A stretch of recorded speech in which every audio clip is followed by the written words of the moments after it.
I'm sitting in my cramped third-floor apartment, heart pounding, the world outside my window a blur of shadows and secrets. I'm grateful I hit the market yesterday, my shelves still stocked with enough to get by. But something's wrong. Terribly wrong. Someone sealed us in, welding the doors shut from the inside.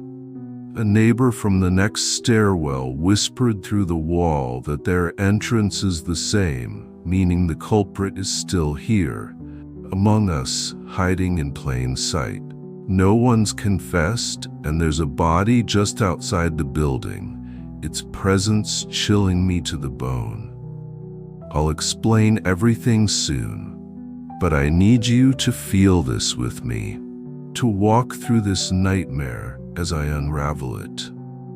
I live in a crumbling apartment block on the edge of a small American town, where the asphalt fades into a sea of whispering pines.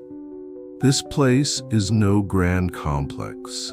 It's a 5-story relic from the 1960s, built cheap with concrete slabs, no elevator, just creaking stairs. The top floor fights endless leaks, the thin walls carry every neighbor's sigh, and the basement, tied to an old sewer line, reeks of decay and spring. These buildings were meant to house the working class, but now they're barely standing, a hazard everyone says should have been bulldozed long ago. Mostly older folks stay here, rooted by nostalgia or necessity, their lives etched into these walls. Rule? I'm an outlier, a young guy who inherited this place from my grandma. It's mine, a small victory in a tough world, and the view from my third-floor balcony almost makes it worth it. Beyond the town's edge, the forest stretches endlessly. A vast, untamed beauty that feels like standing at the world's end. It's breathtaking until you sense what lurks within those trees. This morning I stumbled downstairs, craving coffee and a quiet weekend, only to find a crowd in the lobby, their breath fogging the air, voices clashing in a storm of confusion and rage. It was barely 8 a.m. when folks rushed to jobs or errands, but something had stopped them cold. I pushed through, my stomach twisting, and saw it. 2 men, faces red with effort, shoving against the iron front door. It wouldn't budge. Welds scarred the frame, sealing us in. Push harder. An older woman cried, her voice sharp with desperation. I've got a doctor's appointment. One man stepped back, wiping sweat from his brow. No use. The weld set. We'd need a saw to break through. A woman's voice cracked. We're trapped. I can't miss work. The air grew heavy with panic. Some kid's prank? She shouted, her pitch trembling. No prank, the man said, his tone grave. I've welded for years. This was done from inside. The words landed like a stone in my chest. Someone among us had locked us in. Why? Who? Some lunatic, the woman muttered, her eyes locking onto me, sharp and accusing. Which unit are you from? I don't know you. Was it you? She gripped my arm, and suddenly I was the center of a crowd's simmering anger. My heart raced. I'm Tom, Sylvia's grandson, I said, trying to keep my voice steady. Been here a year, just came down from my place. Leave him be, a man called from the back. He's good, helped with groceries before. Her glare didn't soften, but she let go. Someone buzzed a first-floor apartment. Open up. Door stuck. I need to get out. Another voice. Windows are barred down there. Still they kept knocking, hope clinging like damp air. Then a voice from outside, faint but urgent. "Let me in." Someone was out there, maybe a jogger or delivery guy, caught when the chaos began. The crowd shouted, pleading for help or answers, but he didn't reply. Then a scream. "What is that?" The door rattled as he yanked it, frantic. We couldn't see, but we heard it. A guttural growl, teeth snapping, claws scraping closer. Fear gripped us, primal and raw, like our ancestors watching a predator close in. "Run!" we yelled, voices breaking, but it was too late. A sickening thud shook the door. Something massive pressed him against it, growling as it tore into him. His scream stopped abruptly, leaving only silence and our pounding hearts. The creature tested the door again, sensing us inside, but the welds held. Whoever sealed us in had saved us for now. Then the sirens began. Old civil defense wails rising from decades of sleep, their rusty cries warning of catastrophe. They grew louder, piercing, but the town outside fell silent. No cars, no voices, just the forest's hum. Everyone else had fled, leaving us stranded with something monstrous prowling nearby. I heard distant howls, almost human but twisted, followed by screams that weren't. You'd think we'd panic, but the older folks here just sighed. "Police said stay put," one said, resigned. "Why rush into danger?" "I've seen worse," another added, voice weathered by years. So we stayed, a reluctant fortress of stubborn survivors. I'd rather stick with them than face the unknown alone. For now, I'm alive, my heart still beating. But today was meant to be our escape, now postponed. Water and power still flow. A small miracle. Maybe a cruise keeping things running. I filled my tub just in case, eating fresh food first, saving cans for later. Phones went dead soon after, internet too, except through a VPN glitch. Smart to save battery, but someone left a crack in the system. That first day, everyone called the police. Their voices bled through the walls. The operator was stunned. We were still here, but said to stay put, it'd be over soon. Then lines cut when people called family, probably to keep panic contained. Maybe the world doesn't know we're here, trapped in a forgotten town. The creature was bold that first day. I didn't see it, but neighbors did, lurking below windows. Its roars froze us, each sound a measure of how close it was. Saturday, car alarms blared. Sunday, it went quiet during daylight. People hoped it was gone. By day 2, folks ventured out, chatting in stairwells, even sharing meals. I'd never seen these grumps so warm. Usually, I got cold stares. Boredom binds people like soldiers in a lull. I visited my only friend, Nick, on the 5th floor. We'd bonded over board games since I moved in. His girlfriend, Natalie, opened the door, her face pale with worry. "Nick stayed at a friend's last night," she said, voice trembling. "He was supposed to come back this morning for a trip out of town." Her eyes were red, holding back tears. I stayed for coffee, listening as she poured out her fear.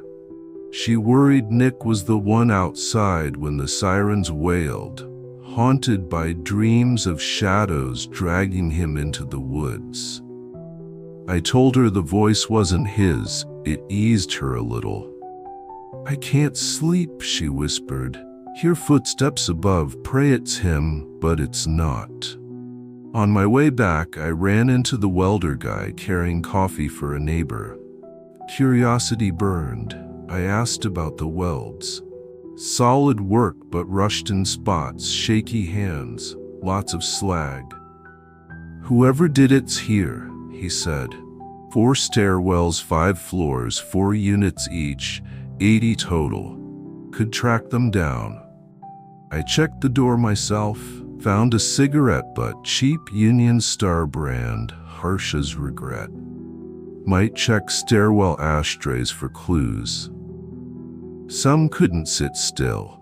A man in his 60s knocked, desperate for insulin. He'd planned to hit the pharmacy but got trapped. His last dose was gone. Now he was pleading. I had none. Wondered if others were hoarding. He came from another stairwell, crossed via the roof. Pharmacy's right there. I see it from my window. Truck was due at 9, but I tried leaving at 6 a.m. That hit me. The welder finished before dawn. If this guy used the roof, so could the culprit. Maybe those night footsteps. Talk of escaping with sheet ropes from the 2nd floor, heading to town, was the plan for today, now scrapped. Last night, I jolted awake to a howl, different from before, sharp and chilling. I lay still checking my phone. 3 a.m. Sleep wouldn't come. The sound echoed in my chest. I stepped onto the balcony, cold air biting. My neighbor Max startled me, out in just boxers, cigarette glowing. "Heard that?" he said, nodding to the woods. "Yeah, it's back?" "Different. Another one, maybe." "Got a spare?" He tossed the pack, Union Star. We smoked in silence, the forest watching us. "This place is falling apart," he said. "Everyone's scared. We've got to do something." "What?" "Not sure, but we're men." We step up. A branch cracked below, something massive slipped into the trees. It'd been there, listening to our every word. "See it?" Max whispered. "No." He flicked his phone's light. A giant eye gleamed back, then vanished. It never left, just waited, patient and hungry. People retreated to their apartments, stairwells emptying. Visiting Natalie, an old woman, glared, "Why are you creeping around? We're all on edge." Later, Max knocked. Men were forming a patrol group. I joined. Safer together. The creature's quieter now, no roars, but I catch its shadow in the trees, at home in the wild, watching us. My fridge is bare. Food vanished faster than I planned. Seniors are fine. They've mastered stretching meals. Water tastes strange, metallic. Glad I filled the tub. Rumors swirl, poison or drugs in the pipes. I think it's just neglect. Max's patrols cover our stairwell and roof, giving a sense of control with our makeshift weapons, sharpened sticks, knives, my hatchet. Reminds me of old neighborhood watches. The farthest stairwell shut us out. Drunk guys, prison tattoos, reeking of cheap liquor, thug music blaring. Their leader, gold teeth flashing, shirt off to show a faded cross tattoo, spat at us. "Playing heroes? Look at this kid," he sneered, pointing at me. The crowd laughed, cold and menacing. "For safety," Max said. "We handle our own," he replied, flashing a pistol. "Get lost." "Bring some girls next time," one shouted as we left. "Trouble spot," Max muttered. "Ex-cons partying like nothing's wrong. They'll run out of food soon." I still wonder about Max. Those cigarettes are a clue, but Union Stars aren't rare. Asked his thoughts on the welder. He mused calmly, no nerves. Not him, maybe. Checked the basement. Mossy walls, cobwebs, tiny windows. Too small for us, but what else could fit? Sewer hatch welded shut. No escape, no entry. Gunshots echo far off like machine guns. Police? Hope flickers, but what are they fighting? Days blur. Spent time with Natalie, a distraction from fear. Yesterday, playing cards, we heard shouts. Looked out, the insulin guy, pale as death, climbing a sheet rope to the pharmacy across the street. He broke in, glass shattering, then ran back, clutching a bag. Halfway up, a moan, low, predatory. He slipped, fell, tried again, limping. Then it appeared, a hulking thing, front limbs like twisted arms, hind legs stunted, black fur over a bald gray head with one wild eye. It growled, stalking slow, savoring his struggle. He crawled, it closed in. I turned away, heard the impact, quick, merciful. A trail led to the woods later. Night brought another sound, welding, sharp and bright, from the roof toward their stairwell. Rushed up with Max, welder gone, but their roof door now caged with steel rails. They're always ahead. Morning, a tenant lay dead in the stairwell, no wounds, mouth foamy, skin purple. The welder guy, his wife swore he had no health issues. Poison? Water suspect now. I wonder if the power's left on to lure those things, if we're just loose ends to someone higher up. Something's pacing the stairs now. A woman's scream woke us. She'd seen it while chatting. No fight, just pure terror in her cry, warning us. I peered through my peephole. Dim light flickered, then a shadow passed, legs skittering across my door. It climbs walls.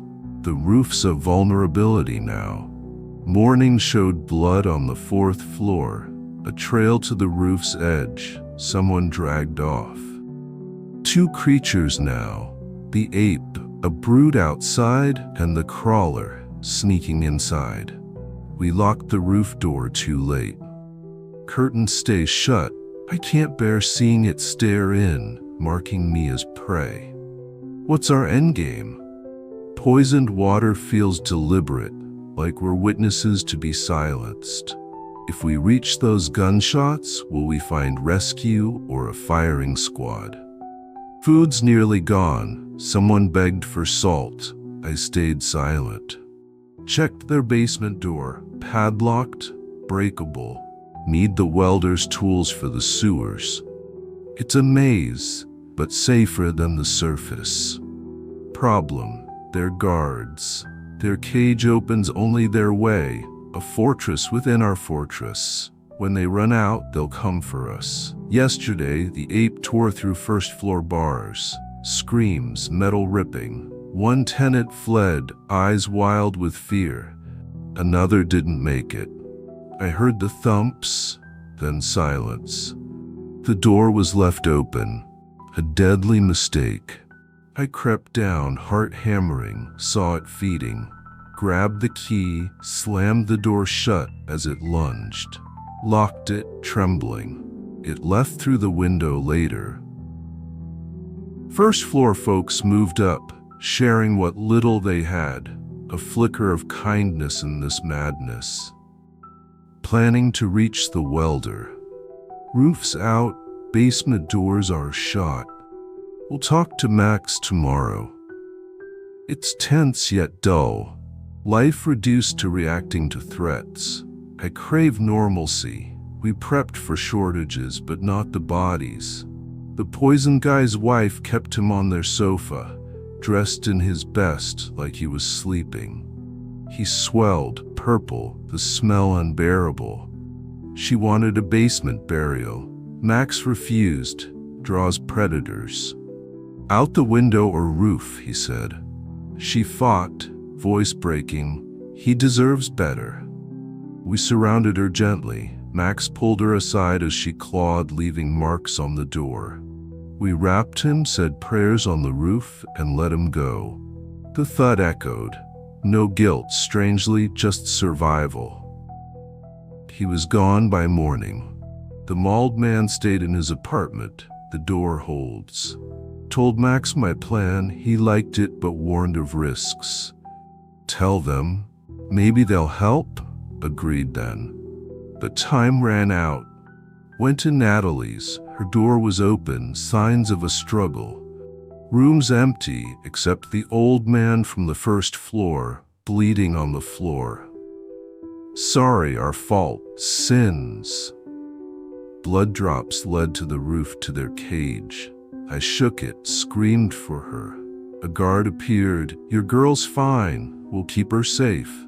Let her go. Shots rang as I fled. They missed. Rallied the men, voice raw with urgency. Some militia, an old woman scoffed. Max's eyes blazed. We're getting her back. 10 of us stormed the roof.